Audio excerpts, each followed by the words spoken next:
Today is March 20th, and this is William Michael of the Classical Liberal Arts Academy. I'm actually in the office today, not out on a walk talk, because there's a topic I'd like to discuss, and I want to say this is a topic that I'm just beginning to think about, and I'd like to share it and invite you to think about this with me. Because when I look at the history of philosophy and modern thought, modern philosophy, and so on, I often really struggle to understand how we moved from the clear philosophical reasoning of men like Aristotle and Euclid, and then through the Christian doctors like Augustine and then St. Thomas Aquinas, to modern philosophy.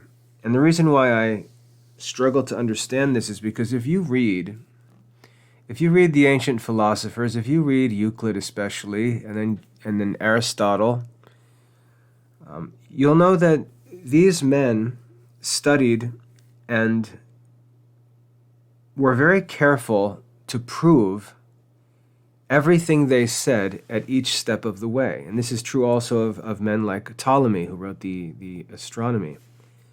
They prove their teachings, not in general, but in every single step that they take. They prove the certainty of each step. This is especially clear in geometry, where we move proposition by proposition, problem by theorem, by problem, by theorem, one step at a time, and every single step is demonstrated to us, allowing us to have the goal of philosophical investigation, which is certainty. Aristotle takes up the same painstaking care to demonstrate every step of his reasoning, every part of his sciences. And if he doesn't do so, he makes it clear that he's not doing so. And we see this same quality, this same concern for certitude in the writings of Christian theologians and philosophers like Augustine and Thomas Aquinas, proving every step of their reasoning as they develop their ideas, clarify confusing teachings, and so on. They prove every step they take. And this continues through the history of philosophy. As far as my studies have shown me, this continues through the history of philosophy until we come to the modern period. And by the modern period, I usually mean the time of the rise of the scientific revolution led by Francis Bacon, and in the writings of other modern philosophers like Baruch Spinoza. And I've always wondered, because when you get to these writers, these modern writers, that sense of certitude disappears. And I'm not saying this with some sort of Christian or scholastic prejudice. I'm saying this as a sincere student who reads the writings of these men and seeks to understand them. It's a matter of fact that step-by-step demonstration is no longer practiced when we come to modern philosophy. In fact, I believe that we come to a point where we're asked to depart from that ancient tradition. And in order to depart from it, those who ask us to depart from it don't offer us a demonstration that ancient philosophy or traditional Catholicism is false. They don't offer any such demonstration. What they do is they ask us to grant them one or a few unproven assertions, and they assure us that if we grant them one or a few unproven assertions, and then follow out the reasoning that extends from that granted assumption, we'll see that it leads us to a better system of philosophy, a better religion, a happier life, and so on.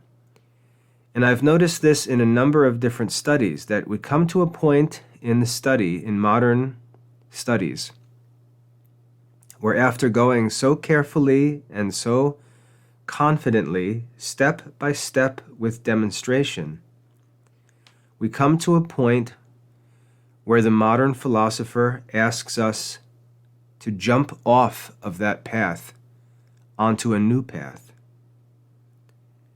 But that jump is not proven to be certain or true. It's not proven to be true. That's what's important. It's not proven to be true.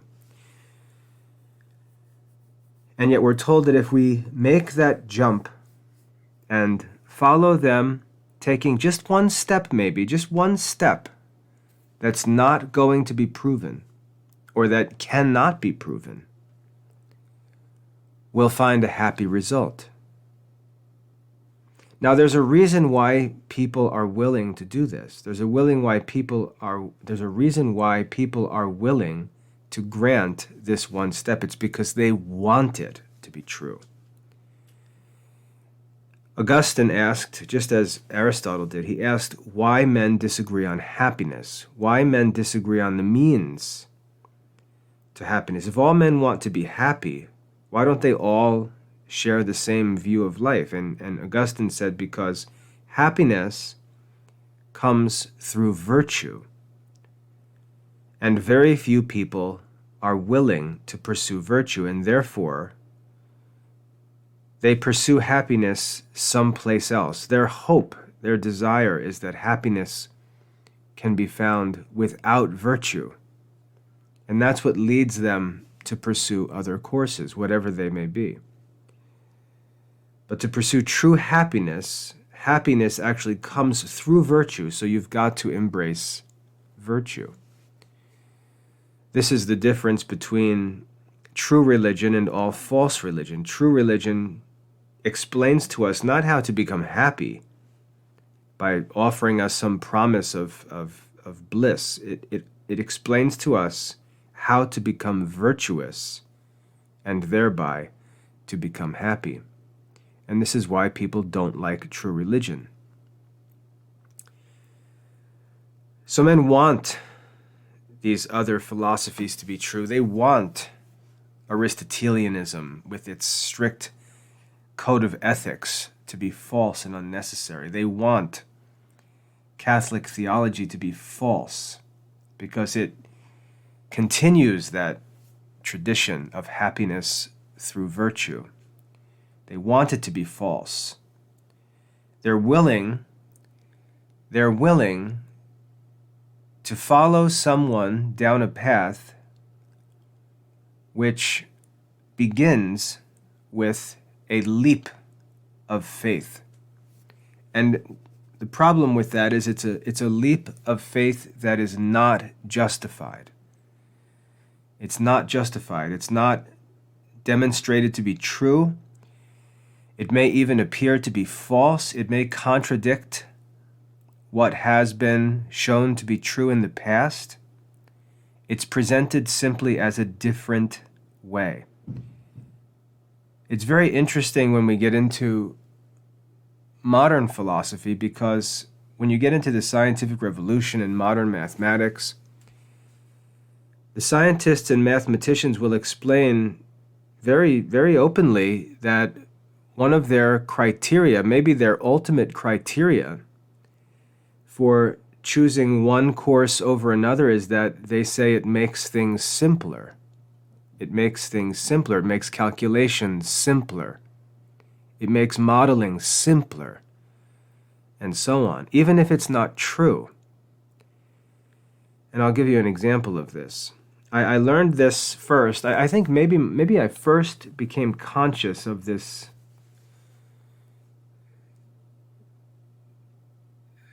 habit among modern thinkers when I was studying Euler's algebra. I was studying the elements of algebra written by Leonard Euler back, I think, in the 1700s. I think it was 1700. So back at the beginning of the modern period. And I remember working through this with some students who were studying with me. And we got to Euler's chapter on irrational numbers. Irrational numbers. And just to make it clear, an irrational number is an idea of a number that really makes no sense or doesn't exist. An example would be the square root of 2 or the square root of 12. The number 12 is not a square, so it has no square root. There's no number that, when multiplied by itself, gives us 12, because 12 is not a square. And so if I were to say something like the square root of 12 and use that as a quantity, it would be called an irrational number, because it doesn't actually exist. There's no number that, when multiplied by itself, gives us 12. And yet in modern mathematics, they will use this quantity. They'll use this name for a number. They'll refer to the square root of 12. And they'll say it is a quantity, it is a number, because we can imagine that there is some quantity which multiplied by itself produces 12. But the reality is there is no such quantity. There's no such number as the square root of 12. But it's included among the numbers, among the real numbers by modern mathematicians, but it's labeled an irrational number. And I remember studying that, and of course in school I had learned about irrational numbers, but I never paid attention, just learned whatever I needed to for the test. But as I went through Euler, Euler is a very, very good at explaining the science of algebra, and he just makes it very clear that there's really no such number, but we imagine it. And then we talk about it and simply name it an irrational number.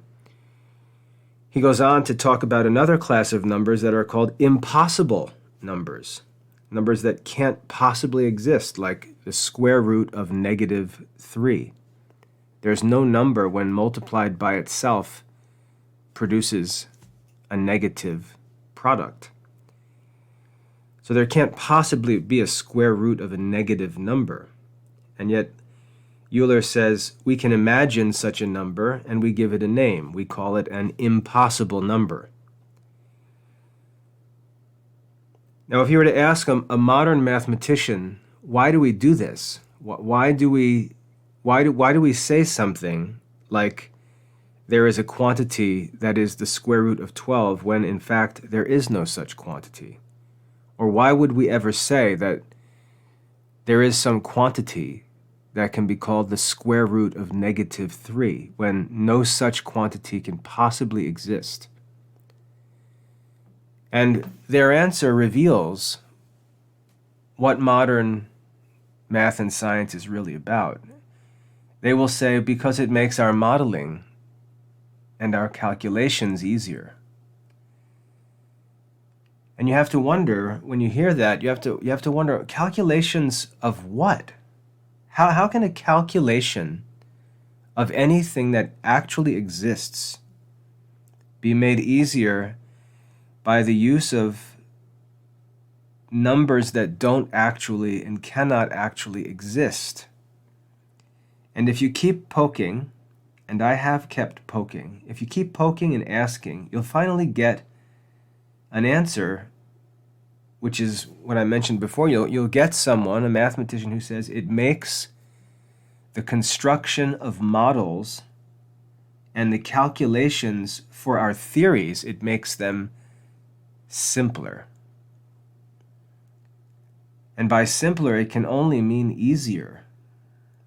because it doesn't actually lead us. It can't possibly lead us to any certain calculation of any existing thing, because the numbers don't exist.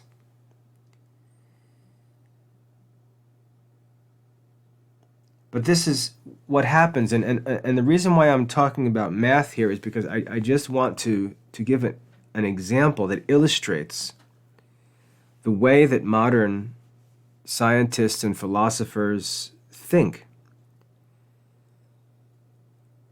They're really not concerned with what is demonstrably true in the material world. They're really not concerned with what is demonstrably true. They're concerned with a certain view of life that they want to be true. They're concerned with establishing a worldview that they want to be true. And then their interest in the actual calculations and science and investigations, their interest is simply in providing plausible or even apparent evidence that might support it, that makes it appear to be possibly true. That's what plausible means. It means possible. And if they can have the system that they desire with a plausible explanation, they're content. They're really not interested in truth. They're interested in making the system that they want to be true appear plausible enough. And this is really what I think is the evil of modern science and philosophy. It's not even pretending to be concerned with demonstrable truth. And you can say, yeah, well, what we're trying to do in modern science is just go by the evidence. We're going by what we can see and touch and measure. No, that's not true, because you're talking about irrational and impossible numbers. Obviously, you're not dealing just with things that can be seen and touched and measured and so on. You're inventing concepts that can't possibly be seen or measured, because they're necessary. They're a necessary part of the models that are constructed for this modern philosophy. And so we see in mathematics a number of examples where this kind of nonsense takes place, and you're asked to just accept something like the existence of an irrational number or the existence of an impossible number. And there really is no such thing. And what they ask us to do is to grant them this one unproven assertion, this one impossible or irrational concept. And they promise us that if we grant them this one irrational concept or this one impossible concept, just sort of allow for this one or two or three non-truths and continue past that point with them, everything will turn out well. And that's what people do. We read this chapter on irrational numbers, impossible numbers, and we say, yeah, okay, I'm on board. Let's go. Next chapter. But what have we just done? We have just accepted. Think about this. We have just accepted that there is something called an impossible number or an irrational number. We've accepted that as part of our reasoning process. We've accepted the existence of an irrational number. And we're willing to do that. We're willing to accept that, willing to take that leap over this gap in demonstration. We're willing to take that leap because we want this system to be true. We want this to be true. We don't want Aristotelianism to be true. We don't want scholastic theology to be true. We want this modern materialistic worldview to be true because of the moral implications. So that's an example of where we find that in mathematics, but we find it also in philosophy. We find it in philosophy. We come to these points where there is a break in this chain of reasoning. And when we come to that break, we're asked to just jump over it and ignore it, and to trust this philosopher or scientist that if we're willing to ignore this one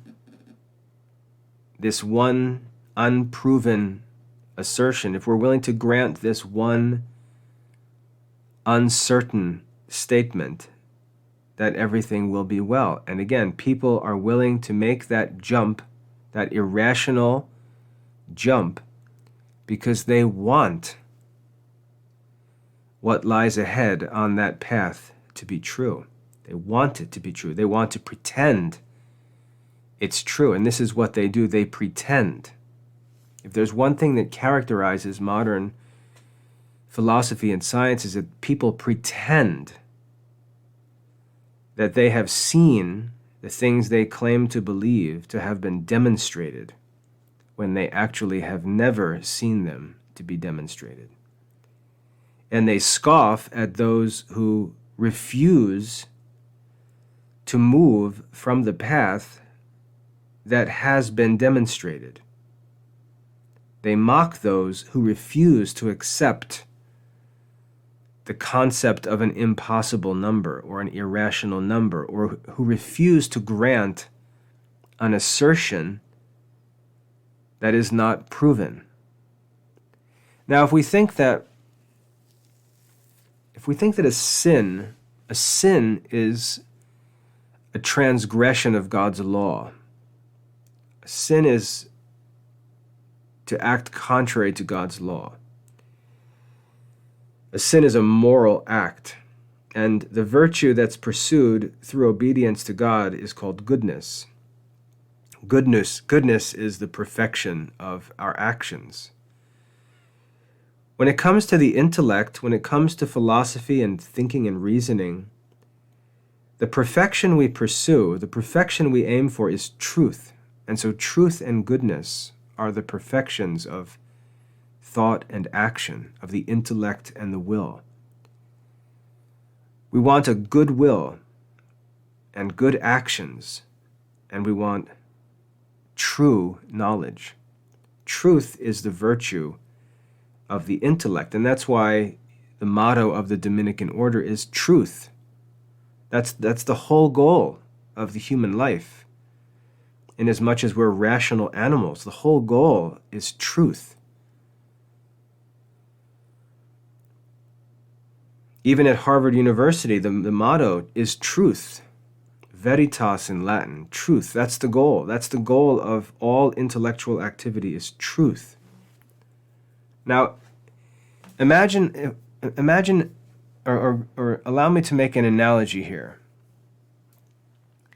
Imagine if I was leading you in life and I was giving you advice in your life and counseling you along the way as you, let's say, maybe entered into young adulthood. And I was giving you instruction and you were seeking counsel from me, and I was advising you to step by step. And each time you would ask me a question, what should I do here? What should I do here? What should I do here? My Christian advice to you, my Christian counsel would always be to let obedience to God's commands be your guide.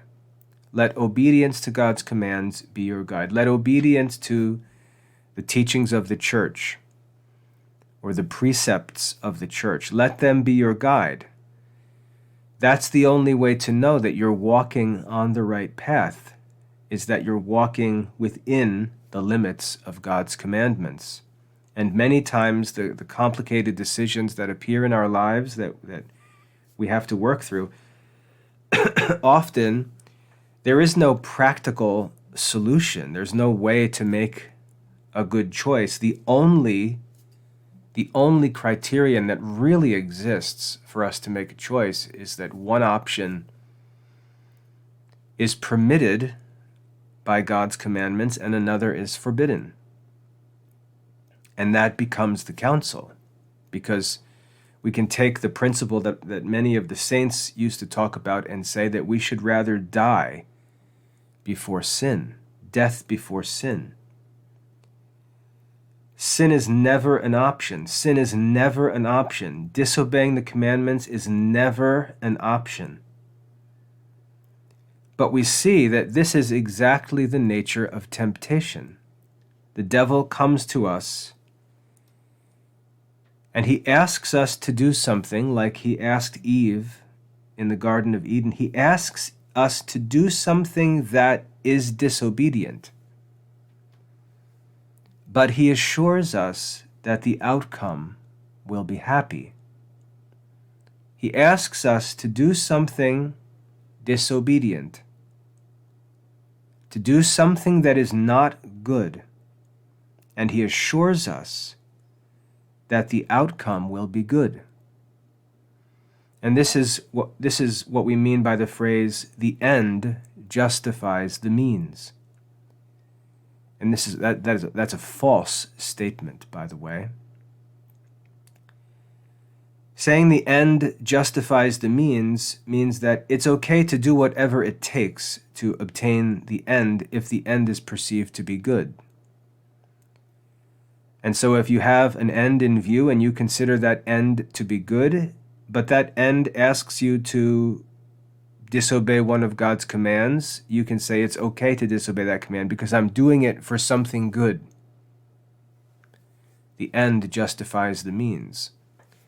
And this is very common, especially in modern society where people have been trained to think like this, that it's okay to do something bad as long as you're trying to achieve something good. But this is the whole nature of temptation, because the commandments are sure. We know the commandments are true. We don't know if this promised happiness is true. We don't know if this promised happiness will ever materialize. But what we do know is that God's commandments are present and true. And so what virtue teaches us is to always allow righteousness or justice to guide our decisions and never practice something bad and justify it by saying something good will come of it, or that we seek something good out of it. That's the fundamental temptation that we face. To trust the tempter that if we depart from God's commands, we'll have some good in the end. Even when the devil tempted Jesus, this is what he did. He said, if you come away from God's will, I will give you this. You will enjoy this and this and this. That's the whole nature of temptation. If the devil can get us to disobey on one point and lead us off the path of obedience and blessing by promising us that he knows a shortcut to happiness, that is the lie. That is temptation. There's only one way to happiness, and it's by constant, persevering obedience. So have that image in our minds from this discussion of virtue, that the perfection of the will is goodness. But now let's move into the realm of the intellect, where the perfection of the intellect is truth. what modern science and math is doing is analogous to temptation to sin. The perfection that we're seeking with the intellect is truth, truth, truth, and nothing but the truth. And so when we're asked at some point to be willing to ignore the reality that something cannot possibly be true, some individual step cannot be true, or some individual step cannot be proven to be true, that challenge or that request is to the intellect what temptation is to the will. It's the same evil. It's to be willing to move away from perfection for the sake of some promised shortcut to that perfection. And that's why I don't think it's surprising to find modern thinkers talking about things being simpler or easier. The whole motivation is this notion of a shortcut. And what men are trying to get around or trying to avoid, the traffic jam that they don't want to have to sit through, is the moral obligation of true happiness. That's what they're trying to get around. That's why they're trying to promote these alternative worldviews. That's why they're trying to promote materialism and atomism and evolution and so on. Because if you will grant this or that unproven point, the so-called theory or the hypothesis, and sort of forget that it's a hypothesis, forget that it's a theory, and just grant it, just believe it, just accept it. Stop talking about it as if it's a hypothesis or a theory, and start talking about it. Imagine that it's actually true. Imagine it to be true. And then this whole world of happy consequences will follow from this one concession, if you'll make it. But the problem is this whole world of ideas, this whole worldview, this whole system, this whole science is founded upon falsehood. The whole science, the whole worldview, the whole philosophy is founded upon falsehood. And falsehood is to the intellect what sin is to the will. And yet, because of this promise of happiness, which is completely uncertain, and because this way, this modern way promises happiness apart from that ancient or medieval moral code, everyone is inclined to it. And that's why it's always going to be the mainstream. But this is what modern science and philosophy does. You can follow the history of philosophy, and you'll see men propose ideas, try their best to prove their ideas, and you'll see other philosophers come along and disprove their ideas, prove them to be impossible, and then establish better explanations.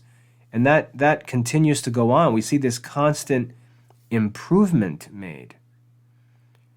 We see Plato improving on Pythagoras, and then we see Aristotle improving on Plato. We see this constant improvement, this continuous reforming, this continuous questioning and challenging and improving. But it's an incremental proving at each step. But when we come to the modern period, we don't find a continuation of that tradition of improvement.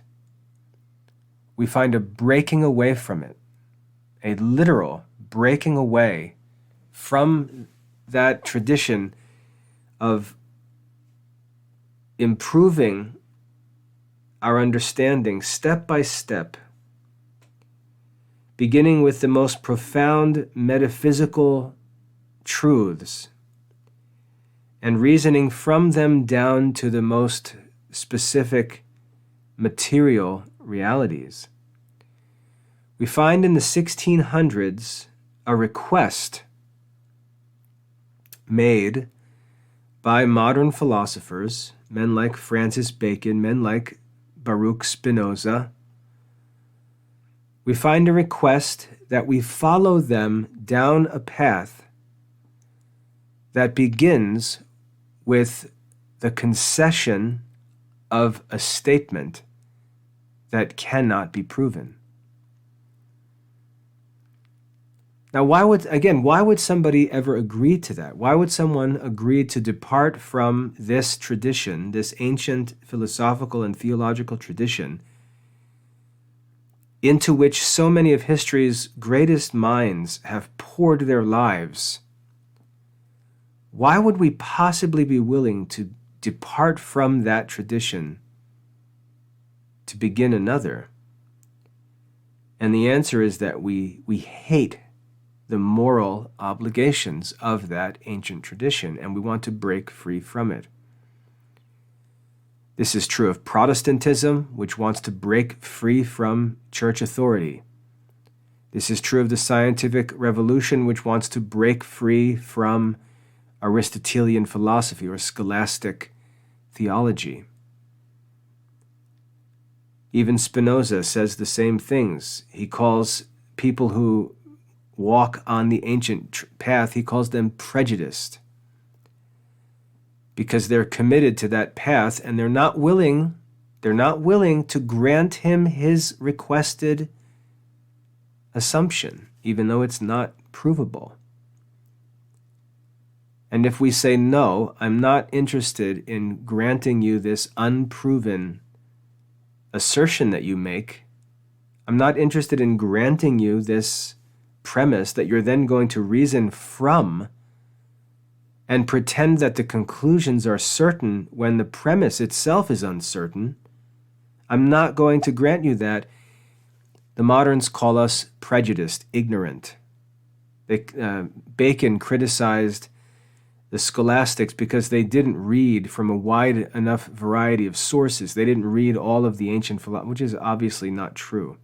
But because they spent their time studying the scriptures, because they spent their time reading Aristotle, they spent their time reading the doctors of the church, the criticism against them was that their reading wasn't varied enough, as if quantity is more important than quality, as if the sources they had read had not been established as superior to the other sources. It's like complaining that a person doesn't eat a wide variety enough of food when the food that they eat is the healthiest of food. That's the argument from modern philosophy, that Christians are too narrow-minded. All they do is read the Bible, divine revelation. All they do is read the catechism. All they do is read the writings of the doctors of the church. All they do is study Aristotle. They're very narrow-minded. They're not as widely read as the moderns are, even though the moderns' wide reading is junk. And so we can see a number of criticisms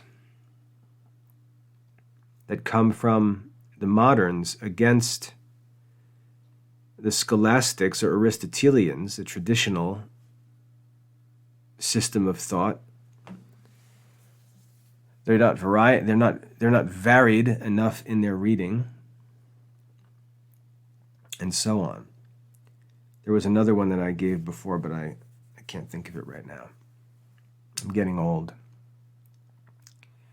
But this is the problem that I see in modern philosophy, and this is why, as you read through the history of philosophy, everything is clear and everything is developing. There's a conversation taking place. And when there are changes, there's subtle changes. And the changes are explained, usually by making distinctions, saying, what Plato said appears to be true because there's actually two different senses of this term.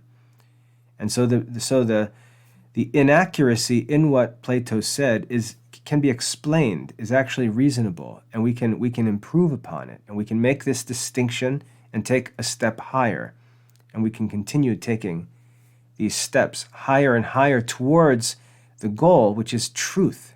And you can feel that incremental development as you study ancient philosophy. But then you come to modern philosophy, and all of a sudden you're asked to just jump off the ship out into the black ocean to join a man who tells you that another ship is coming that's headed to a better destination if you'll simply jump off the ship you're on, the safe ship that you're on.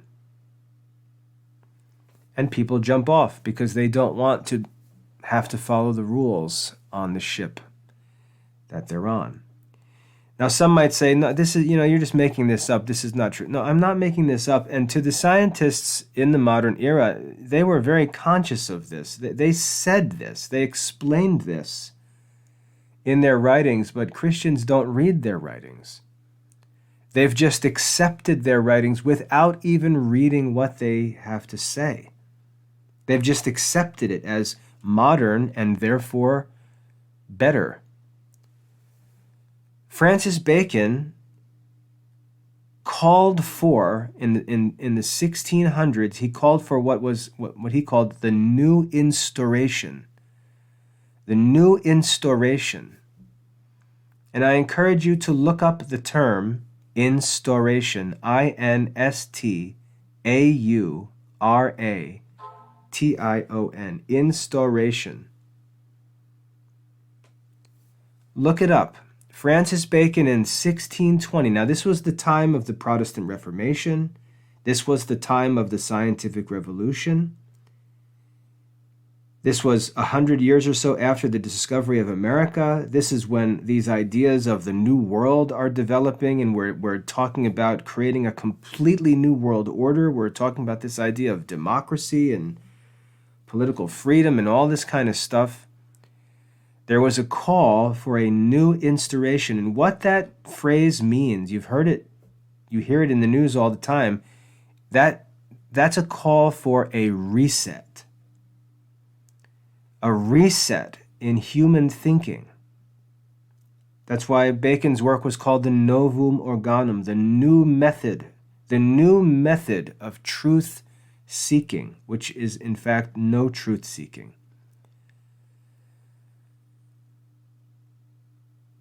And it promised a materialistic worldview that would allow men to be happy and be freed from all of the terrible evils of ancient Aristotelian and medieval Catholic thought and culture. And modern society made and continues to make that leap. Continues to make the leap. And you'll see it all the time. You'll see Catholics, even Dominicans, who talk about things like the Big Bang Theory and evolution. They talk about atoms and electrons and quarks and all these things. They talk about them as if they've seen them. They talk about them as if they've observed them and know them to be true. And no such thing has ever happened. They have never seen any material evidence of evolution, of the origin of species. There's no evidence. They have never observed any evidence to support any notion of any origin of species by means of evolution. But they accept it. They grant the assertion. They take it under this language of the scientific method. They accept it. Well, it's a hypothesis. It's a theorem. Okay, fine, but a theorem is not held to be true. We don't believe in theorems. We test theorems. We don't accept hypotheses. We test hypotheses. But if you leave them alone without examination, without questioning, if you leave them alone, they simply stop talking about them as hypotheses. They stop referring to them as theorems. We don't refer to it, for example, as evolution theory. We don't refer to it as atomic theory. We talk about it as if it's been demonstrated scientifically, and it has not been demonstrated scientifically. But these hypotheses are being granted rather than tested. And what's puzzling about this is that when you grant these hypotheses, you're granting the fundamental premises on which an anti-Catholic worldview is then constructed. And it's like Christians can't see ahead to the implications of these things that they stupidly accept. And when we wonder, why would they accept them if there's no evidence? Why would they accept these things? The answer is very clear: because they want them to be true. They want them to be true. Because there's some other interest that they have that they hope will be provided if they grant this one non-truth. And it's not just one, it's many. It's a whole collection of them that form something of the elements of modern philosophy, modern science, modern thought. There's a collection of these unproven hypotheses. It's almost as if the devil developed this idea of the scientific method and published it so that he could introduce falsehoods that weren't called falsehoods, but were given a new name that made them appear respectable. Like, instead of calling it a falsehood, we'll call it a theorem. Instead of saying it's a lie, we'll call it a hypothesis. And we'll present everything in the language of inquiry and investigation, when in fact, we're actually inserting these premises into the mind of the human race to lead them off course. And I believe, and I talk about this all the time, and I believe I'm going to commit to this until I'm dead. I believe that those movements that took place in the 16th and 17th centuries were the movements that lead us into this phase of life, which is the last days, the great delusion of the end times that the apostles talked about in the New Testament.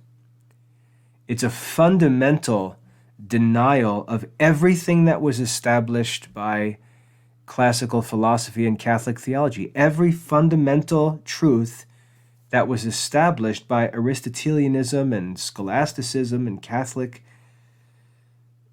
theology is contradicted by this modern worldview, and Christians pretend like these two things are friends. And this is what the scriptures warn of. The scriptures say that if those days were not shortened, not even the elect would be saved. And we see that. I see it. Even Dominicans who are reading Thomas Aquinas one day and then repeating this modern, unproven nonsense the next day. How can it possibly be allowed? And we realize that there are other reasons. For example, somebody might want to be a professional academic, and in order to be an academic, you've got to accept evolutionary theory because that is the philosophy of the academic community. And so they will pretend to accept it or even accept it for the sake of this career aspiration they have. They'll pretend that they see, like the emperor's new clothes. Do you see it? Oh, yeah, I see it. Yeah. Well, that's strange because you can't see it. But you agree to sort of become an ally in this modern worldview. And what I want to highlight, and again, this is just my first real talk on this, getting to the real issue of how this this apostasy from truth happens or has happened is that at some point in our learning, and for kids who are taught in schools where this stuff is just taught as, they have no chance unless God by grace radically saves them from it somehow.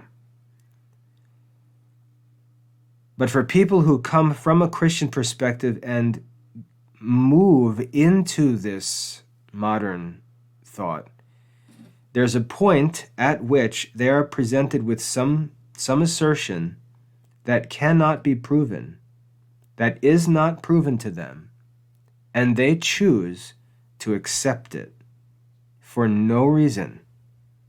And then they cross that bridge, which is really an exit ramp off the highway of true philosophy and true theology. They cross that bridge and they find themselves living in a different world. And I believe that those people actually like that other world, which is why they're happy to make that exit. They like the world they go into. They like the world of modern thinking, modern society. They like that world. It's not the world of Aristotle's ethics. It's not the world of morals of the Catholic Church or of Thomas Aquinas. It's a materialistic world where all kinds of sin is explained away again by presenting these unproven premises that are then used to lead to conclusions that form this new mindset. For example, saying that people are born as homosexuals. There's no demonstrative evidence. There's no scientific evidence that any such thing is true. But if you're willing to grant us this one unproven assertion, if you grant us this one assertion, we will lead you into a world of peace and happiness and acceptance. And that's what they do. They're not willing to suffer through the difficulty. Now, I'm not justifying any kind of like bigotry or just hypocritical judgment of others. We all sin, and sin is sin.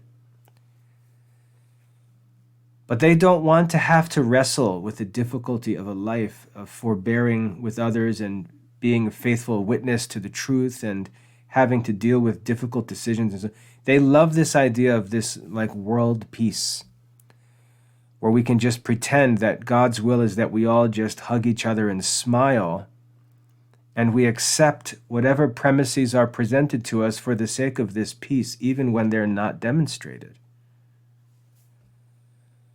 But that's the fundamental error in reasoning. And it's equivalent with respect to the intellect. It's equivalent to temptation and sin with respect to the will. But I've seen this now in at least 3 different subject areas that I've studied. In mathematics, I've seen this as a modern way of leading into some new concept, like the concept of impossible numbers. And that same way of thinking, I've seen it in the natural sciences, in leading us into the modern natural sciences. If you just are willing to grant these assumptions, we'll take you on this fun ride to understand the universe in a way that's very different morally than the ancient way, in a way that basically leads you into atheism and materialism, if not despair. And then with philosophy, the same thing. If you're willing to grant me this axiom, which is not self-evident, or this definition, which is not justified, or this assertion which is not proven first, if you're willing to grant me these things unreasonably, but for the sake of this good end, commit this intellectual transgression, as it were, I'll show you that we can create a world that we like, that is plausible, that we can pretend to be able to justify. Because that's all they're doing, is pretending to justify it. So what I'd like to ask you to do, assuming that you're not just listening to these talks, but also studying, and hopefully studying modern doctrine so that you can, or modern philosophy, modern study, because we're laymen. This is the laity. We're supposed to be directing temporal affairs, present, real-world affairs according to God's will. I hope that you're engaging with modern society in your own unique way. I'd like to ask you to keep your eye out for this, and I'd like to ask you, are you sensitive to this? Are you sensitive to the individual assertions that are presented to you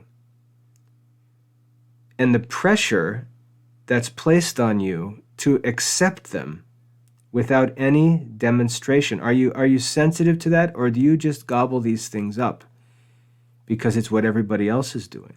I'd like to challenge you to be sensitive, and be on the lookout for this tendency in modern thought to present assertions to people as true that are not proven to be true, and pressure to accept them and allow them to be used for the construction of new arguments and whole new worldviews and systems and moral positions and teachings that have never existed in history. I ask you to be sensitive to this. And what I'd like you to do is, as you engage in your own unique way with modern society, I'd like you to let me know if you run into this. I'd like you to let me know if you find any instances of this where you're asked to accept something that's radically different from anything that was thought or practiced before, and you're pressured to accept it with no evidence. And then if you grant it, it will be used to justify a whole flood of new ideas and practices that, if you would deny this unproven assertion, would never be allowed to exist. Because this, I think, is where Christian culture has failed. I think we've fallen for this trick, this intellectual temptation, this deception. We've fallen for it, and we've granted it, and we're tempted to do so by our own weakness, by our own desire for carnal comfort and ease. It's always going to be attractive. We're always going to be inclined to this materialistic, false, peace in this life philosophy because we would like to have it easier and more comfortable. So keep your eyes out for this tendency, because I really believe that this is the means by which Western civilization has basically been led off the rails, and it's only going to get worse. Anyway, think about that. Let me know what you think. I'd be happy to hear your own experiences. Hope that's helpful. God bless.